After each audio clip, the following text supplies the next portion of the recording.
Assalamualaikum warahmatullahi wabarakatuh. Kalau ada saya salah sama Allah ada bahasa di mata baca dalam syekh semua syekh dalam kita dengan syekh semua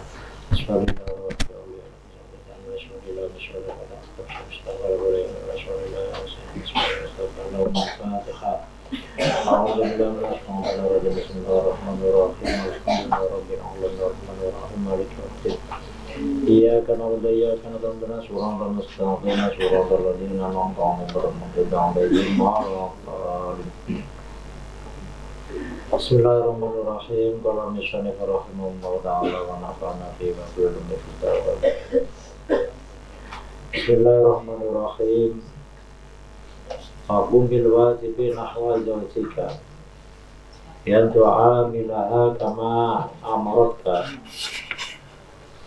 Syari'atu bil inasi wal basyasati wal layyin wa ta'tiyaha bima tahtaju ilaihi bila israfin wala taqdiran wa tuhadhiba akhlaquha wa tu'allimaha ma wajaba 'alaiha takun laka ata'a min yaminika wa takun bil wajibi 'alaiha nahwaka wa ta'is syarikatan laka fisyirra'i wa dharra'i wa kumlan jumeneng sira nglakon sira bil wajibi kelawan perkara kang wajib bi'antu amila kama amaratka bi'antu amila kelawan yento bergaul sira bian tu amila kelan yen to bergaul sira ha ing zaujik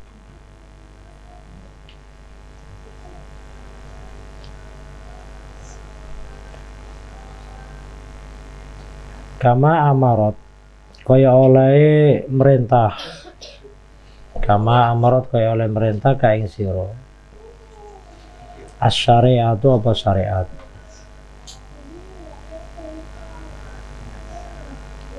pilih nasi kelawan gawe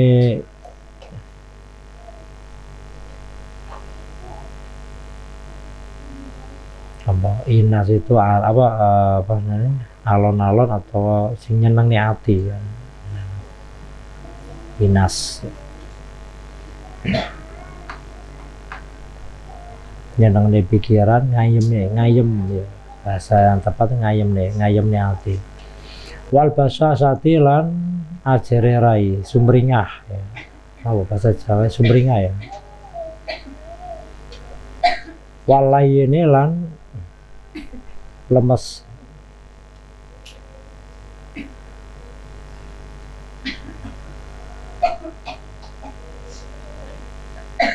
Di beberapa hal yang harus dilakukan ya, oleh seorang suami kepada istrinya bagaimana yang diajarkan dalam Islam seorang laki-laki kepada atau suami kepada istrinya pertama harus berbuat apa sesuatu yang bisa menenangkan pikiran dan menenteramkan hati kan menenteramkan pada dasarnya itu semua orang butuh kan ya. Seperti kemarin saya sampaikan bahwa kebutuhan dasar ya, yang harus dipenuhi atau didapatkan oleh manusia bisa makan, bisa minum, kemudian bisa pikirannya tenang, hatinya tentram, bisa tidur nyenyak kan ya. Itu kebutuhan dasar manusia. Tapi kebutuhan-kebutuhan yang lain juga dibutuhkan, tapi itu yang paling pokok kan, paling pokok. Karena disitulah nanti kebahagiaan akan didapat. Nah kali ini kita membahas tentang beberapa hal yang menjadi kewajiban suami kepada istrinya. Yang pertama harus bersikap majer ya. Atau apa menyenangkan ya, sikap yang menyenangkan. kemudian apa wal ajab wal basyasah ya, ajar atau tidak galak, di ekspresi wajah, ekspresi yang menyenangkan, bukan galak, perilaku yang lemah, yang lembut, tutur katanya apa santun, perilakunya sopan kan. Itu yang harus dilakukan kan. Karena apa? Perempuan itu lemah kan, lemah. Dan Allah memang menciptakan perempuan beda dengan laki-laki. Di struktur atau anatomi tubuhnya aja berbeda. Kalau laki-laki berotot, tenaga kuat, ya karena apa?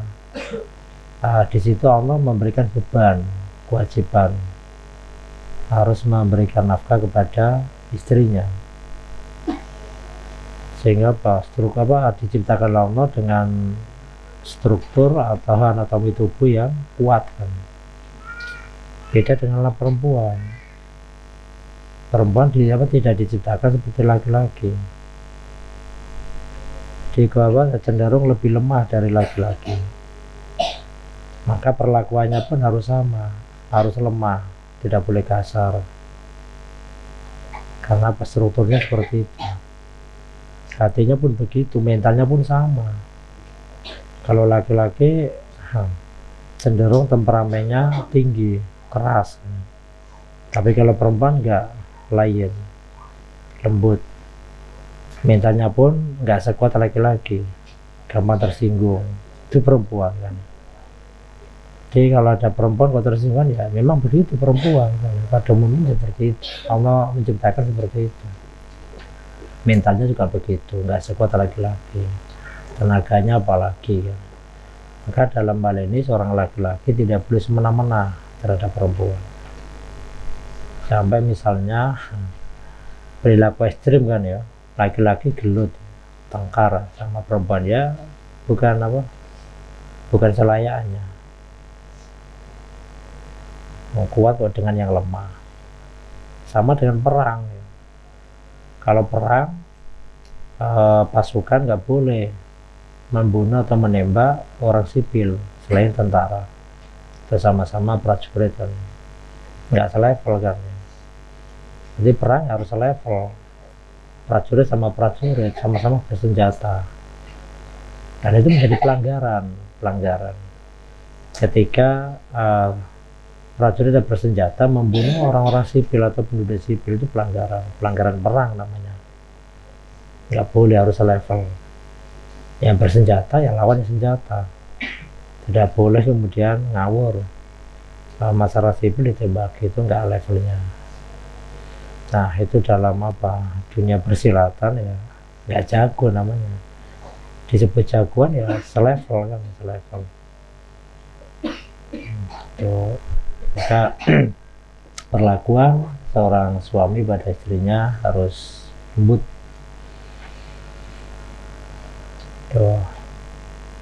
Ya bilinas wal basyasha walayin. Wa anta atiya lan yen to nekani sira ing zaujik bima kelawan barang tahta jukang hajat apa zaujik ilaihi maring ma. Jadi apa yang menjadi kebutuhannya dipenuhi. Nah, kebutuhan manusia hidup dalam hal ini posisi sebagai seorang istri kan, ya bukan hanya sekedar bertahan hidup, dipenuhi makan minumnya aja, ya sandangi, pakaiannya, bukan sekedar pakaian, ya perhiasan, karena wanita juga butuh namanya perhiasan, butuh namanya rias untuk mempercantik diri, namanya makeup dan segala hal segala macamnya, itu kebutuhan. Oleh karena itu seorang laki-laki harus paham apa yang menjadi kebutuhannya. Nah kalau kita melihat ini baru pada tingkat perilaku atau pemenuhan kebutuhan yang harus dilakukan oleh seorang suami, maka tentu ini hubungannya dengan dengan perintah yang lain. Tentunya laki-laki harus mempersiapkan diri sebelum menikah, harus mempelajari segala hal, termasuk yang dipelajari adalah bagaimana aturan baik hak maupun kewajiban yang harus dilakukan, yang didapat dan dilakukan oleh seorang suami dan istri. Nah, lebih-lebih seorang suami harus mempersiapkan pekerjaan. Jangan menikah dulu sebelum punya pekerjaan atau punya penghasilan. Nekat. Dia persiapkanlah sedemikian rupa. Karena ketika sudah menikah ada kewajiban memberi nafkah. Nah, kalau pekerjaan aja nggak punya, penghasilan nggak punya, terus dari mana bisa memenuhi kewajiban? Itu yang harus dilakukan oleh seorang suami. Maka sebelum menikah segala hal harus dipersiapkan. Ya, kesiapan mentalnya, kesiapan ilmunya, keterampilan segala macam baru dipersiapkan. Nah, termasuk ya perlakuan terhadap istrinya harus seperti tadi. Ya, segala macam kebutuhan yang dibutuhkan oleh seorang istri harus dipenuhi. Dari sandang, pangan, papan. Sandang itu pakaian, pangan ya kebutuhan dasarnya, makan minum. Ya. Kemudian papan, rumah, banyak. Makanya dalam cerita kalau di Arab itu bisa menikahi perempuan harus memenuhi segala macam kebutuhannya, termasuk harus menyiapkan rumah, mobil, perhiasan, sekian banyak. Maharnya pun mahal. Nah, kalau di Indonesia murah, apalagi di Jawa 5.000 selesai. Kalau sekarang ya 50.000, paling banter 100.000. Maharnya murah banget. Kalau di Indonesia termasuk di mana? Di Jumpandang, Sulawesi, Kendari, mahal. Karena apa? Itu harus sesuai dengan adat sana. 20 tahun yang lalu aja ada kawan nikah sama orang sana. Maharnya berapa waktu itu? 25 juta. Dia sebagai orang sebagai PNS waktu itu gajinya baru 150.000 per bulan. Tapi ya mau nggak mau harus mengikuti adat yang adatnya di sana. Nah, di Jawa sampai sekarang masih murah, 5.000 selesai. Maharnya ya jangan murah-murah lah ya, setara aja, setara umumnya berapa atau pantasnya piro, bahkan lebih banyak kan nggak apa-apa untuk istrinya sendiri. Dia itu menandakan apa? Kalau maharnya mahal, memberikan mahar mahal, itu tandanya apa?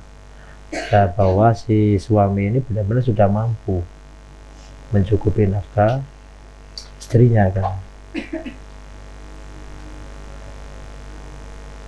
Maka persiapkan segala halnya, termasuk untuk maharnya. Berapa yang diminta itu ya dipenuhi. Kalau belum bisa ya jangan maksakan menikah kan, karena ada tanggung jawab besar ya. Ketika harus dilakukan, harus dipenuhi ketika sudah melangsungkan akad nikah kan. Wanta dia bima yahtaju ilaihi bila israfin, kelawan tanpa berlebihan. Boleh kan ya, memenuhi apa yang menjadi kebutuhan istrinya, tapi ya tidak sampai berlebihan. Ya sewajarnya atau standar, tidak sampai berlebihan. Perhiasan misalnya ya standar aja ya, nggak sampai berlebihan. Misalnya minta perhiasan sampai 100 gram, berarti berapa? 1 kilo masa di kau kafe nggak mungkin kan. Di wala isbah bila israfin standar lah, nggak usah berlebihan. Wala takdiran ora tanpa ngirit ya tidak berlebihan, tidak kekurangan, orang ngirit. Wala takdiran orang ngirit ya standar, tidak standar. Nah standar ini yang sulit mengukurnya, maka ya standar daerah, kebutuhan di daerah. Karena antar daerah punya standar masing-masing, punya selera, punya budaya, punya tradisi, dan standar hidup yang berbeda. Ya contohnya misalnya satu kawasan ya, kota dengan desa itu sudah beda standarnya. Satu provinsi beda kawasan pun standarnya beda. Di kota biasanya cenderung lebih mahal, lebih tinggi standarnya dibanding di desa.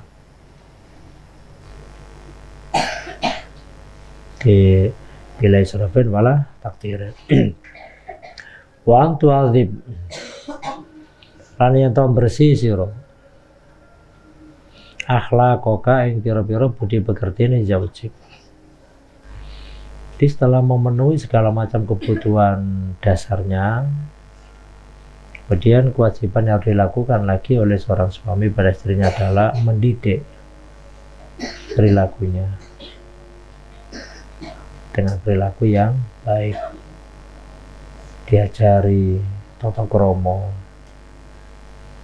Nah yang susah lagi kalau menikah ya, dengan istri beda daerah, beda adat istiadatnya, yang ya harus diajari gimana caranya. Memang hidup di mana dia hidup kan ya, dengan tradisi setempat kan ya. Ya tentunya sebagai standar adalah akhlak sesuai dengan aturan Islam kan ya. Boleh menggunakan adat, boleh melaksanakan adat, melestarikan adat, selama adat itu tidak bertentangan dengan dasar-dasar agama kan ya. Ya masalah kan. Ini kewajiban antu aziba bi akhlak, mendidik akhlak yang baik.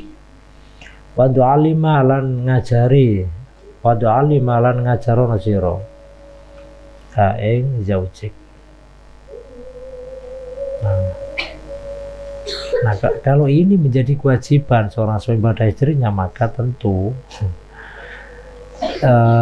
calon suami jika mau menikah maka kudu pinter sih, akhlak kudu apik ya, ilmu kudu luwih dhuwur, luwih pinter ketimbang istrinya ya. Berapa kewajiban waktu alim ngajari, aja malah dibodohi ya, is bodoh tambah dibodohi bisa. Jadi diajari apa yang harus diajarkan kepada istrinya, hal apapun ya. Kayak iso ngaji ya diajari ngaji, kayak guru iso moco diajari moco, guru iso masak diajari masak kan. Nah gimana tuh, saya sendiri bukan bisa masak, cara nih datangkan tutor kan ya, atau diikutkan pelatihan apa memasak. Sekarang kan mudah kan untuk alim ngajari. Seperti kemarin saya terangkan bahwa orang tua itu harus memberikan pendidikan yang terbaik pada anaknya. Maing barang wajib kang wajib apa ma. Maing barang wajib kang wajib apa ma alaiha ngatasi zaujik. Nah ternyata nggak mudah kan jadi suami kan, nggak mudah. Ini baru memenuhi hak-hak yang harus diterima oleh si istri kan ya. Sekian banyak. Takun mongko ana sira laka takun mongko ana laka marang sira atau iku luwe bekti kan.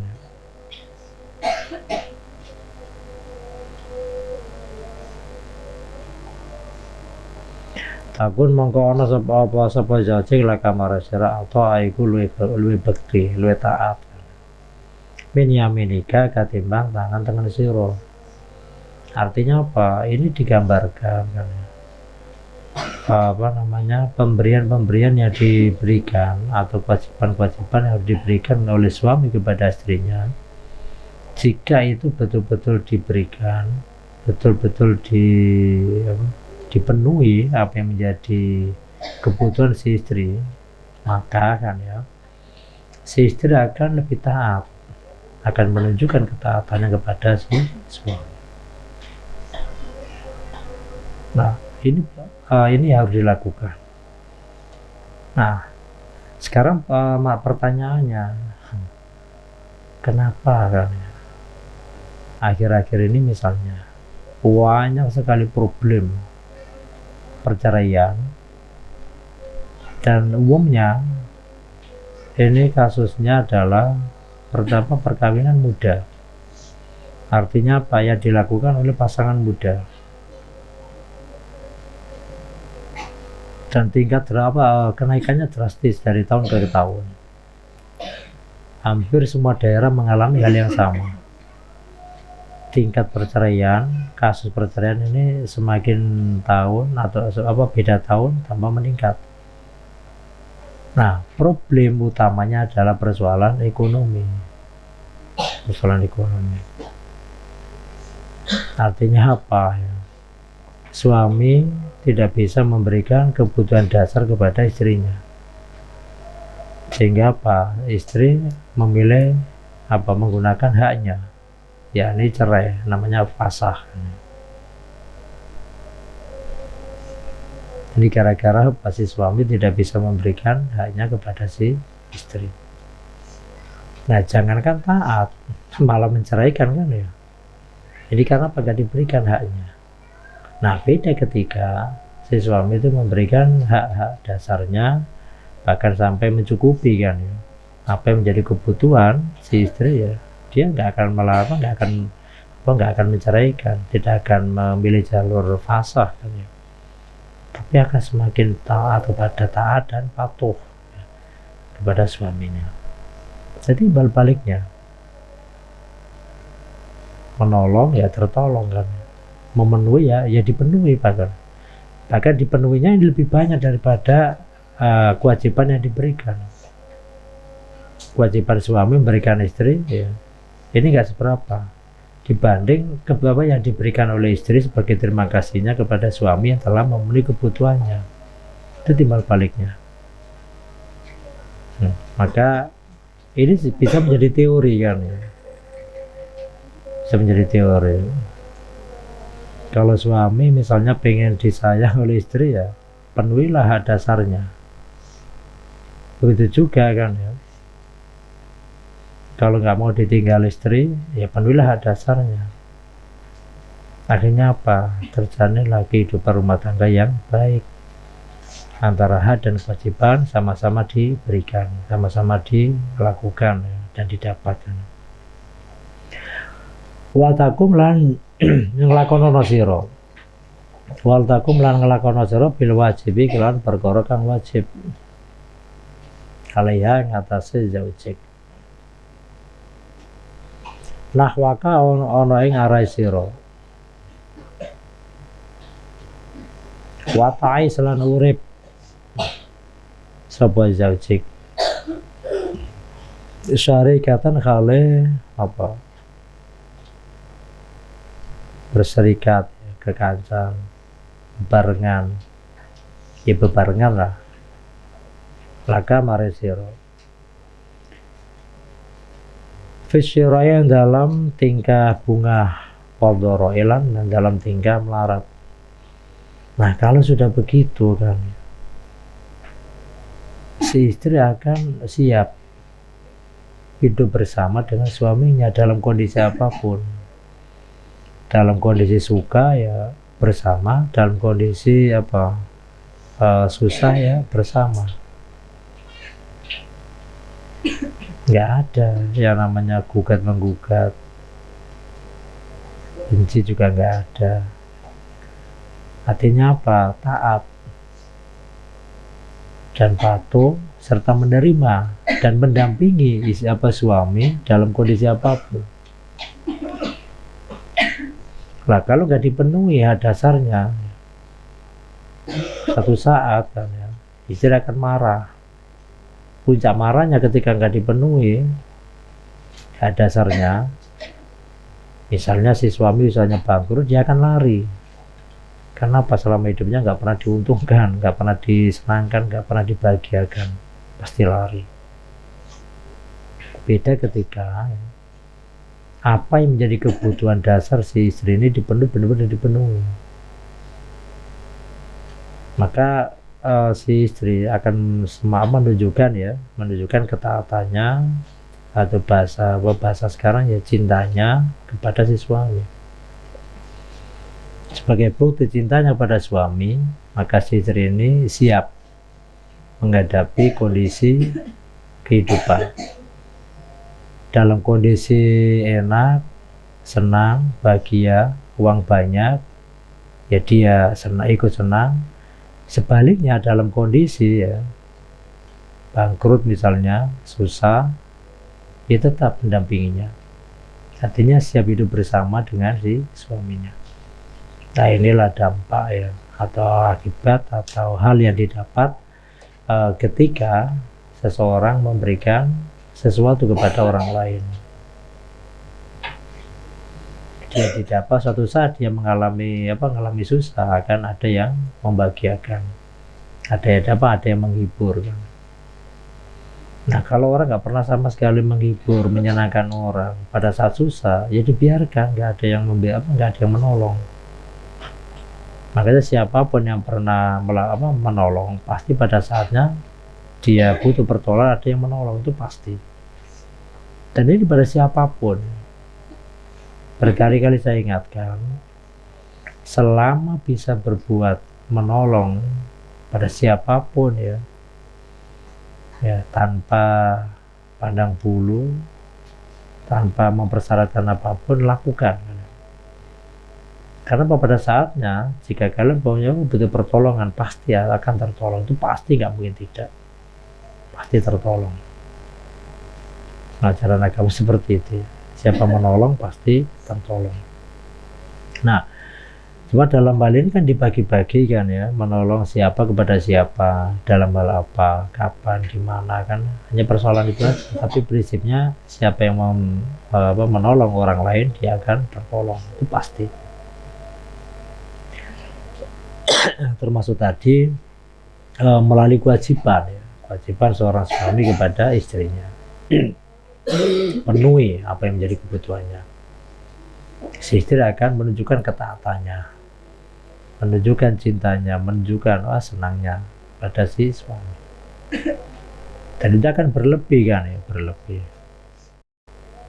Ibarat apa? Suami memberikan satu kepada istrinya, istri akan memberikan dua, bahkan lebih dari dua. Berikutnya, wakum bil wajibi nahwa tijaratika. Wakum lan nglaksanakan sira, negana sira bil wajibi kelawan perkara kang wajib. Nahwa tijaratika, ana ing arahe dagangan sira. Nah, kita beralih apa yang harus kita lakukan jika kita sebagai seorang pedagang kan. Ya tentu kalau urusan dagang ini adalah hubungan antara penjual dengan pembeli. Itu urusan dagang. Ada penjual, ada pembeli, ada barang kan, dan ada akad. Nah, apa yang harus dilakukan oleh seseorang terhadap dagangannya? Wasina atika lan penggawean siro di dagangan, pekerjaan, wasairi amalika lan sekarene amal siro. Apa yang harus kita lakukan? Ya Allah takuna kelan yen to ora ono siro. Ya Allah takuna kelan yen to ora ono siro wasan ya. Iku wong kang malsu, suci ya. Yang harus dijauhi adalah pemalsuan. Pemalsuan terhadap apapun, termasuk memalsukan barang. Jadi barang imitasi dibilang original, barang asli ya, nggak boleh. Kenapa nggak boleh? Pada akhirnya akan merugikan si pembeli. Maka fair aja kan ya, fair. Barang asli ya bilang asli, barang jelek ya bilang jelek, atau imitasi ya bilang imitasi, palsu kan ya, kepanan ya. Tapi memang mental pedagang begitu. Ya mentalnya seperti, tapi kan ada aturan. Tujuan aturan itu biar apa? Tidak ada pihak yang dirugikan. Itu aturannya.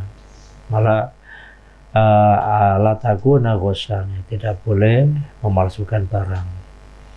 Wala khotian ya. Wala khotian. Lan ora wong kang bujuk, nggak boleh memalsukan, nggak boleh bohong, pembujui.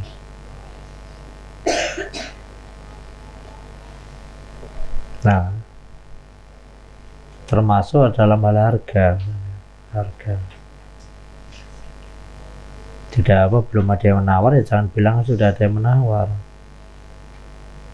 Kadang tawarannya dirasa kurang tinggi, dia bilang pengkulai di samene kon yang samun aku oleh opo. Itu lagunya pedagang kan begitu. Jadi fair aja, fair.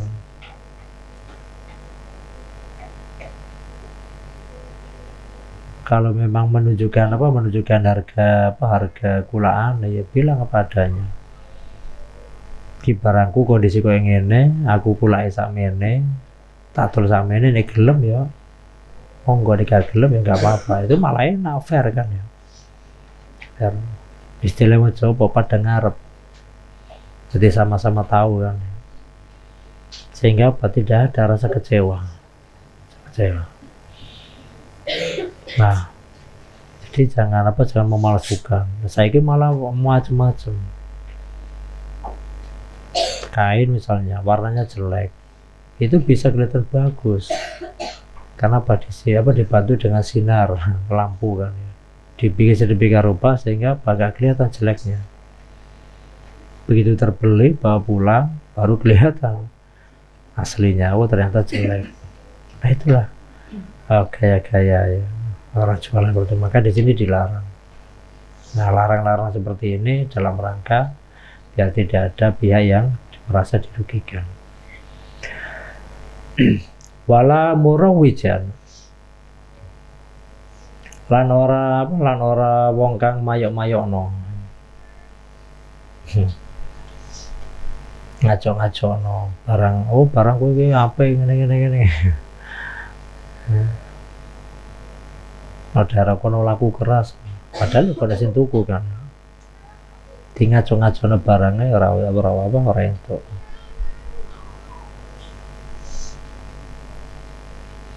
Bifa sidin kelawan perkara kang rusak. Barang lele diapi-apikno. Makanan misalnya. Makanan jelek dibilang baik. Tuku jeruk misalnya. Jeruk kecut bilang manis. Maka nggak boleh. Tapi caranya nih paham. Saya yakin pernah berkali-kali. Biasanya pedagang itu punya maskot, pedagang buah apalagi. Jadi ya ditunjukkan ditunjukkan sebagai sampelnya. Sampel itu apa? Contoh kan. Ini barang-barang yang buah-buahan yang paling bagus. Kalau ngicipi ya bagus. Tapi ketika sudah deal harga, ya dijual yang jelek. Nah aku paham kok. Mangga misalnya, yang benar-benar bagus seperti apa, paham. Satu saat ya pas di Jogja beli mangga di pinggir jalan. Nah bapaknya kan paham, sak paham ya waktu itu tiap waktu tulinan mangga. Nah sehingga harga deal Pak Yakin pilih. Nah, nggak boleh dipilih, alasannya apa? Ya tahu pembeli penjual ini tahu kalau Pak Yakin paham mana mangga yang bagus, mana yang tidak kan. Nah tak pilih yang paling bagus, akhirnya nggak boleh. Kenapa nggak boleh? Dia sudah nggak punya master lagi. Ya udah nggak jadi aja. Salah juga begitu, paham paham. Salah yang bagus ya dengan yang enggak, yang tua dengan yang muda itu paham. Jeruk apalagi jeruk, gampang dengeri. Meskipun kuning semuanya kulitnya, itu ketoro kan ya. Ini manis ini enggak kelihatan. Nah biasanya kalau yang penjual biasanya juga paham, oh pembeli ini paham, maka nggak boleh milih. Nggak boleh milih. Nah di konangan, jadi mereka ngapusi ya dilawan dengan apa, ilmu mau. Kalau ngerti ciri-cirinya nggak harus dihapusi. Dia nggak boleh. Wala murawijan bifasidin. Orang itu ngapain barang sing elek kan. Ya sopanan ya. Kan ada harganya masing-masing kan. Barang api harganya sama ini, barang elek harganya sama ini kan enak kan ya. Iki jeruk manis harganya sekilo 10.000, iki jeruk kecut harganya sekilo 1.000 kan enak tuh ya. Terserah pilih mana kan ya. Pilih sing kecut monggo, harganya murah kan ya. Nah, duitnya rada akeh, pilih sing manis enggak apa, kan enak kan ya. Daripada dicampur ya jelek baik, bahkan banyak jeleknya dengan harga yang tinggi kan, itu masalah. Tapi memang begitulah naluri mental pedagang umumnya seperti itu, apalagi barang-barang itu kualitas tinggi atau ekspor kan ya. Di luar negeri misalnya barang jenis tertentu harganya paling mahal. Ketika di Indonesia pembelinya bilang, bakulnya bilang, wih barangnya nggak laku kan. Nah, orang kampung kan nggak ngerti pasar, kalau barang ini laku atau tidak. Nah, akhirnya nggak laku. Nah, daripada nggak laku, es tuku piro terserah, padahal itu termahal. Nah, begitulah mentalnya. Makanya agama melarang kan ya, sampai melarang tidak boleh membeli barang dari penjual di tengah jalan sebelum datang tiba di tempat penjualan, ya di pasar. Ya, karena dari masalah getun, menyesal. Ngerti orang itu tak guna pasar harganya ternyata beda lebih mahal kan, masalah kan. Jadi semua hal itu diatur oleh agama dalam rangka biar tidak terjadi masalah antar pihak, hal apapun. Jadi agama Islam itu komplit sekali, utuh kan, nggak ada satupun masalah yang tidak diatur oleh agama, komplit. Nah cuma kendalanya tidak semua orang Islam paham. Nggak pernah ngaji, nggak pernah belajar pun nggak serius, ngaji aja jarang-jarang, tinggal turu, tinggal ngatur, itu masalah kan.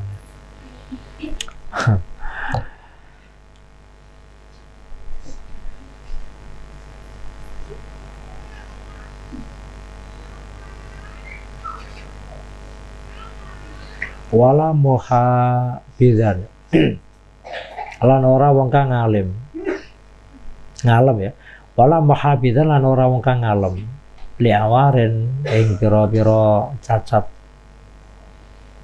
Dadi ngalem ngape-ngapeno barang elek boleh.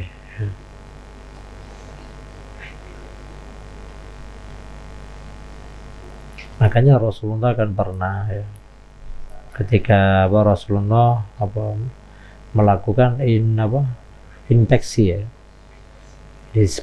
melakukan pengawasan Kalau sekarang itu ya kontrol, ngawasi di pasar kan.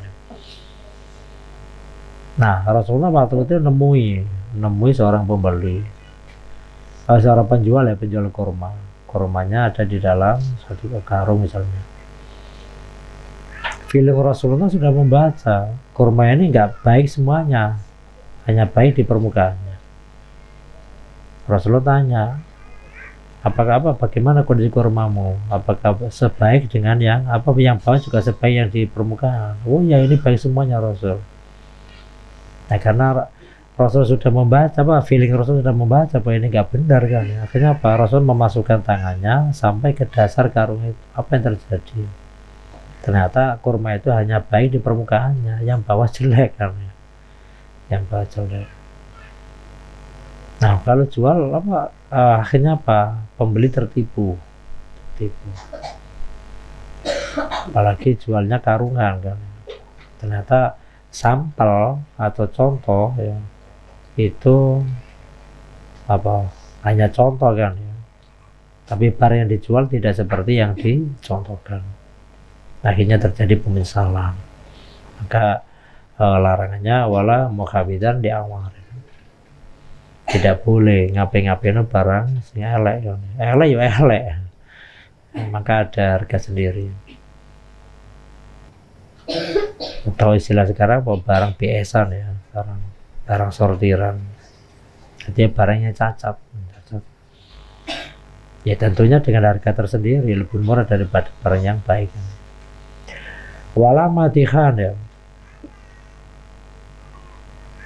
Lan ora wong kang ngalem bimai bin marang cacat.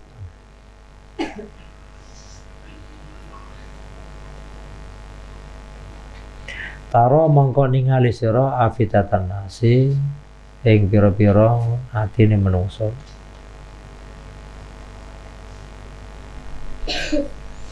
Nah, kalau semua hal tadi yang dilarang itu benar-benar diperhatikan, maka akan mendapatkan banyak faedah ya dari semua manusia. Tahwa hale seneng ilaika maring sira.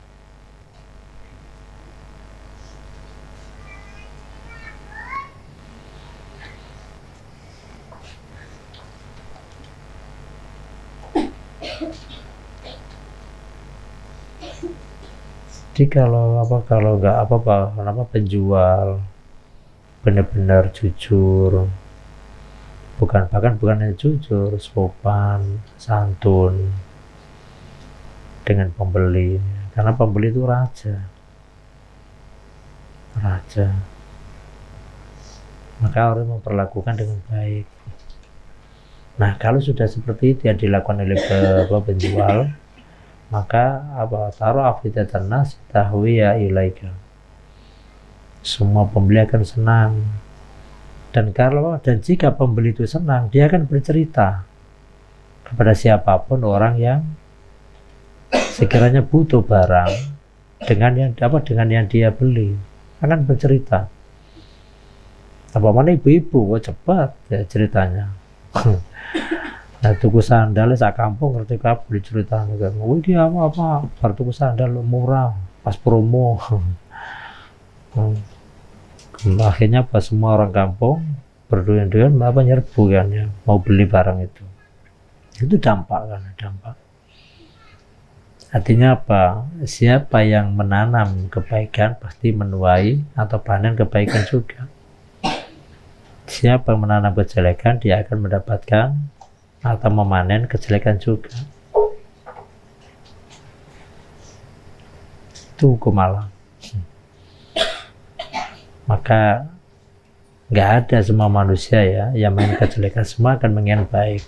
Maka tanamlah kebaikan. Pada saatnya akan menuai hasil panen yang baik juga. Waktu bilulan madhab ala kaum sapa kaum alama ing atase barang ladai kakang ono Alama etase barang ladaika kang ana ing sanding sira inti jarotin bayane dagangan.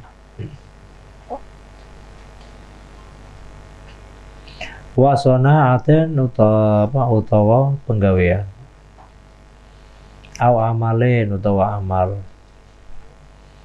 Lian nati kota karo satemene kepercayaan amrun iku perkara halimun kang gedhe. Wala yujadu lan ora mujudake ha ing sika ila al-qiyamu bil wajibi. Dicoba jumenengno to negakno to nglakoni kelawan perkara kang wajib.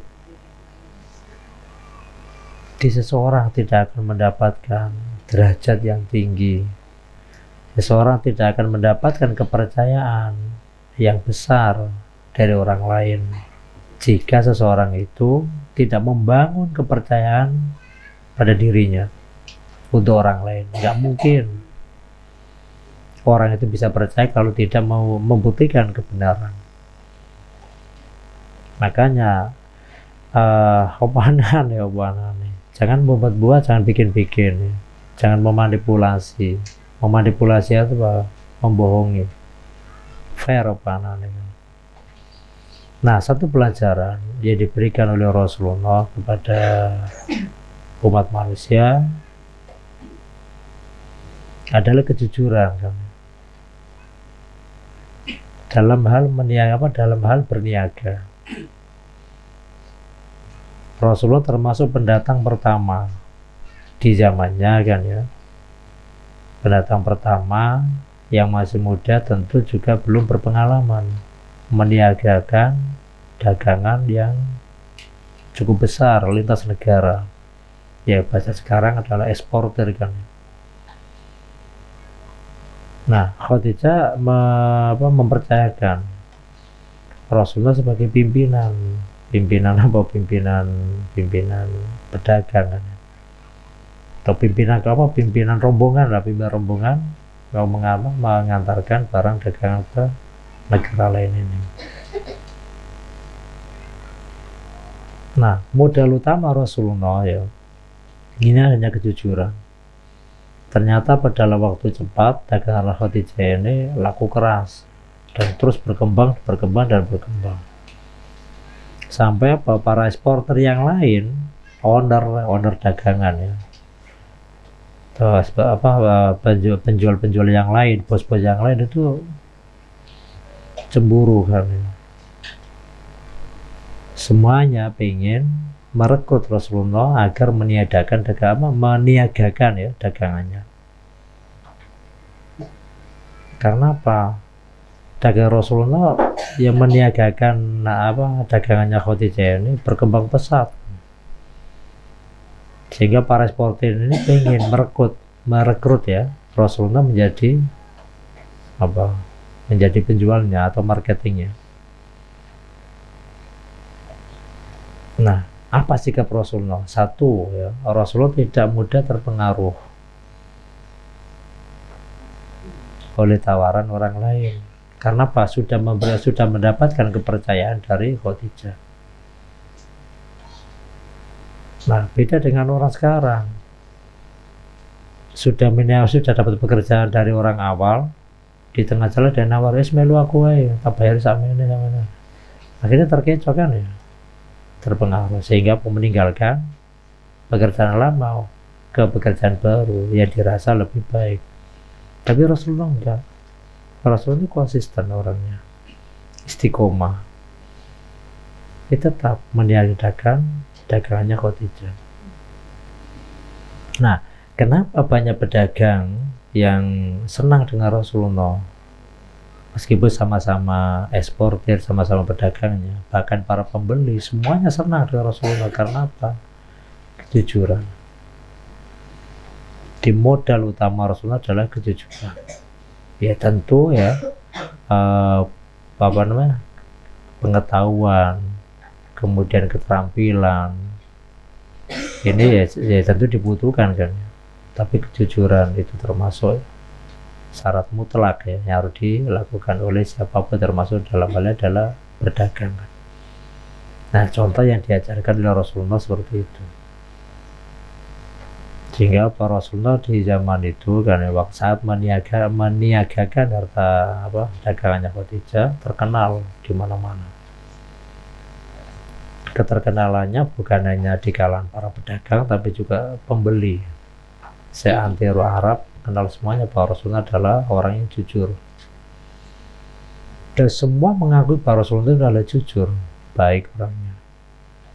Nah, itulah sehingga Pak Rasulullah mendapatkan trust, mendapatkan kepercayaan dari orang lain. Karena orang lain mengetahui bahwa Rasulullah adalah orang baik. Nah, itulah seharusnya. Kalau ingin dianggap orang baik, ya tunjukkan kebaikan. Sama dengan tadi, kalau mau panen kebaikan, ya tanamlah kebaikan. Tidak pernah menanam kebaikan, tiba-tiba pengen panen kebaikan, ya dari mana bisa? Makanya kan sekarang orang itu pengennya instan,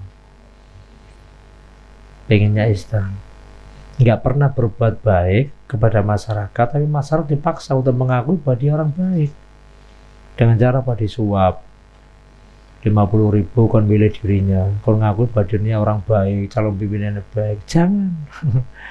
Pokoknya kuncinya saya ingatkan, ini menjelang pemilu, siapapun calon apapun yang dicalonkan,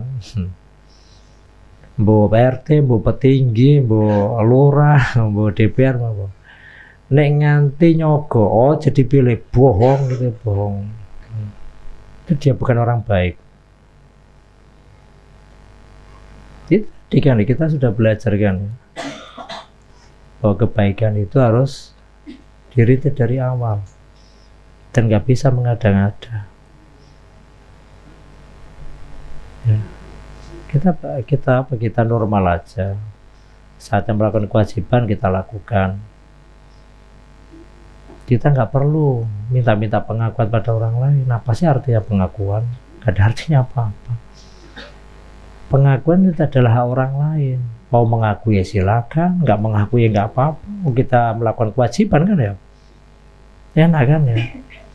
Nah, kewajiban ini kita lakukan karena apa? Ajaran agama memerintahkan kewajiban, memerintahkan beban itu sehingga kita lakukan. Enak kan ya. Jadi kita melakukan hanya karena Allah mewajibkan. Selesai. Ada pengakuan atau tidak dari orang lain, ya no problem. Nah, itulah seharusnya. Enak kita itu berbuat, nggak bergantung pada orang, tapi hanya bergantung pada Allah kan. Melaksanakan kewajiban karena diwajibkan oleh Allah. Masyarakat atau orang yang mau mengakui ya silakan, nggak mengakui ya tetap jalan kan gitu, kan enak. Tapi pasti masyarakat pasti akan mengakui kalau memang orang itu benar-benar telah berbuat baik dan pernah berbuat yang mendatangkan kemanfaatan nyata dan dirasakan kemanfaatannya itu oleh masyarakat. Pasti tanpa diminta untuk mengakui, pasti mengakui. Dan ini akan memberitakan, masyarakat akan memberitakan, oh baik, orang baik. Karena perbuatan baiknya tidak sekali dua kali, dalam waktu lama dia lakukan, sehingga betul-betul mengakar dan kepercayaan masyarakat itu kuat. Nah, kalau sudah seperti itu, nggak usah kampanye, nggak usah pakai gambar pemana nganggo duit kan. Cukup bilang satu orang, FVF, aku harus nyalon, pasti jadi, tak jamin jadi. Ayo, berani nggak? Ya aku mau, tanamlah kebaikan dulu. Bangun kepercayaan pada masyarakat, dan itu butuh waktu lama, bertahun-tahun. Nggak cukup sekali dua kali, tapi cukup bertahun-tahun. Sampai masyarakat benar-benar merasakan kemanfaatan dari perbuatannya. Begitulah seharusnya. Cari pimpinan di kau ngono kuwi. Ojo angger, gak kenal tiba-tiba datang kayak duit sasen aja di akun-akun ya dibohongi so, siapapun ya apa sih, biar kamu nggak nyesal, di kemudian hari kamu nggak nyesal. Nah, itu menjelang biasanya dia nggak kenal masyarakat, terutama nggak kenal masyarakat, tiba-tiba datang bagi-bagi sembako, dipaksa masyarakat untuk milih, mengaku bahwa ini adalah calon pimpinan yang baik. Gombal. Nggak percaya. Oh loh, kita sudah diingatkan kan oleh kitab ini. Dan saya ingatkan lagi ya, khususnya pada kalian, nggak perlu kita minta pengakuan pada siapapun, hanya kepada Allah kita minta. Mudah-mudahan apapun yang kita lakukan senantiasa mendapatkan ridho Allah. Selesai. Pada manusia nggak perlu siapapun, kapanpun, dimanapun, nggak perlu minta pengakuan. Diakui ya monggo, nggak diakui ya terserah, kan enak kan ya, kita bebas kan. Jadi kita bebas berbuat, nggak terbelenggu oleh pujian, dan kita pun nggak akan lekang oleh cacian. Bebas. Itulah sesungguhnya diajarkan oleh agama dengan ajaran apa, lillahi ta'ala, ikhlas itu kan. Ya di situ nanti arahnya kan. Makanya belajar ikhlas juga gampang, tapi kudu dilatih. Pada saatnya akan menemui hasilnya. Mulai sekarang dilatih. Oke, cukup ya, itu sebagai tambahan pelajaran di hal-hal yang harus kita lakukan ya terhadap orang lain ya dalam beberapa aspek kehidupan ini. Terima kasih. Wallahu bisa bil taufiq wal hidayah wa ridha wal hidayah. Assalamualaikum warahmatullahi wabarakatuh.